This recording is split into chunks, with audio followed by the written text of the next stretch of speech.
Well, mabuhay, maligayang pagbabalik sa aking YouTube channel. Nakakaloka tong bago kong pininfo. Hindi ako makapag-record. Dinadaan ko pa talaga sa TikTok para lang maging maayos ang lahat. But anyways, ayun na nga, no, nanggaling ako, nag-attend ako ng actually press preview. Pinipili lang yan parang dalawang batch yun. So second batch ako, yung aga naman kasi masyado yung first batch. Yun nga, ginanap sa 9501 dyan sa may ABS-CBN compound. Of course, ang preview ng Sigabo. Yung kanina kasi, 'di ba?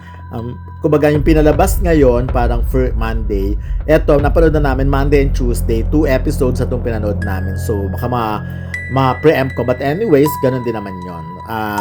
Yun na nga, nakakaloka. So after ng preview, hindi ka pwede mag-shoot wala ng artista sa preview. So pagbaba namin doon sa may lobby, sa entrance talaga na kung saan dumadaan talaga ang mga artista. Yun, doon ginanap ang pag-welcome sa lahat ng cast ng Sigabo. Of course, andyan ang mga big bosses ng ABS-CBN.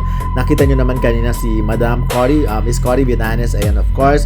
And syempre ganun si Direct Lauren Jogi at iba pang mga big bosses nga.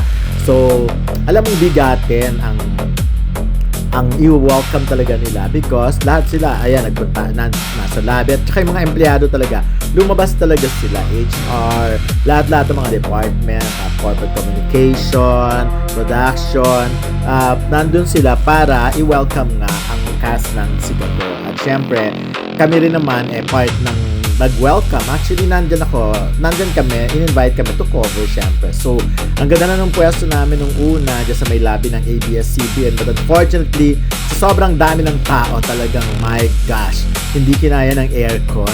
And at the same time, nakakaloka. Yung sa dami ng lahat talaga may cellphone. So, lahat nagko-cover, lahat nag-shoot. Wala ka na magagawa talaga. But anyways, ayun na, pinakilala muna ang cast and crew, ang production staff ng Coco Martin Sigabo. At ayun na. So, sunod-sunod na yung mga cast. Ayan na, pinakilala. Pasensya na sa kung ganito lang ang shot ko kasi naman napakaraming tao. Talagang yung pwesto kasi namin, hindi ko naman na-expect na biglang maraming tao sa harapan namin. So, lakad. Kapag lakad ako, kaya naman kahit pa paano may mga naiba pa akong shoot. But anyway, 100 cast yata ito. Yung pinakilala pa lang, parang sa kanila pa lang, punong-puno na ang ABS-CBN, yung lobby na yan. No? But of course, ganun talaga. Pero syempre, ang daming excited, of course, na makita ulit si Coco Martin sa First Lot. Alam naman natin yung issue ng First Lot, diba? Dati nasa Kim Pao, The Alibay, napunta sa Blood vs. Duty. Ngayon naman, bumalik ulit kay Coco Martin. So, anyways, hindi na bago. At syempre, ayan na, tinawag na isa-isa yung mga guests. Kanina, mga mga artista. Ayan, katulad yan. Ang agang tinawag niya, ni Jong Hilario.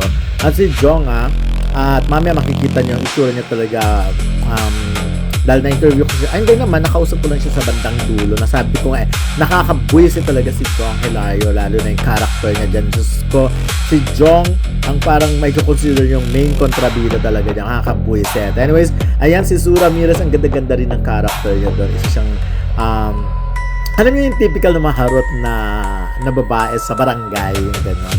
Kasi yung etong Sigabo, alam naman natin, kinunan to sa medyo maraming tao sa bandang Tondo, or Tondo ba ito? May mga shooting kasi sa Tondo, sa Divisoria, sa Tutuban, sa Binondo, yung mga ganun, nagsishoot sila doon So, nagtitape sila doon, so hindi na natin alam. Ayun, mga lahat tinatawag sila inisa-isa na, at syempre ang last na tatawagin ay ang magjowang Coco Martin and Julia Montes. So ayan, paano ba? Kukwento ko na ba sa inyo yung character? Sige, pahapyaw na lang Of course, si Coco, pabungad pa lang nito. Grabe na, bakbakan, bugbugan, ang tindi na ng mga action. Talagang yung first episode pa lang hanggang second episode, ang titindi ng bugbugan talaga. At hindi lang basta-basta baril ang ginamit dito. Talagang suntukan, tadyakan. So, kakaiba na naman to. So, ganun. I'm sure naman napanood nyo na yung first episode today. Nakita nyo naman siguro na sa simula pa lang, nasa kulungan agad-agad si Coco at yun na, marami nang nangyari. So, anyway, isa sa mga cute na eksena dyan ay yung nangyari na kung saan ay akala na baril si yun nga, parang nabaril si Coco Martin at to the rescue si Julia Montes. Hindi pa sila magkakilala doon sa episode na yan. So, walang choice si Julia kundi tulungan si Coco at talagang ano niya, nag-CPR siya, tapos nag-mouth-to-mouth resuscitation siya, yung ganon, nakakaloka yung scene na yon. Kasi talagang in-enjoy ng husto ni Coco yung scene na yon. Talagang parang habang nakahiga siya, nakapikit, habang yun na, lalagyan siya ng hangin ni Julia, ang buwangga-buwangga, biglang-bigla parang, ay, talbog, panalo, may kiss, may ano agad sila. Hindi ko alam, hindi naman basta kissing scene ang tawag doon. Tsaka, nakakatuwa lang kasi talagang comedy, medyo click sa akin yung scene na yun. Although lagi namang ano, 'di ba? Laging ganon yung may yung girl, yung sanggano nagsasamantala. Ayan na, dumating na nga si Coco at si Julia. Nakita nyo naman talagang 'di ba? Pareha sila ng yung nakakatawa kasi 'di ba? Parang iba yung look ni Coco, talagang long hair siya dito. Ano si Julia ever, no? Parang siya nagbabago. Ang ganda-ganda pa rin talaga ni Julia hanggang ngayon. So, although, of course, medyo siya, pero nag-mature ng konti, pero alam mo, ang ganda-ganda pa rin. Eto na, sa part na ito, halos di na kami makapag-shoot talaga. Sa dami ng tao. Nasa gitna ako, napunta na ako sa harapan. Yung talagang matutulak ka na lang. Kaya lang, sayang naman ang pinunta ko doon kung wala akong mai-shoot. But anyways, ganyan ka-special si Coco Martin sa ABS-CBN. Talagang wina-welcome siya ng gusto.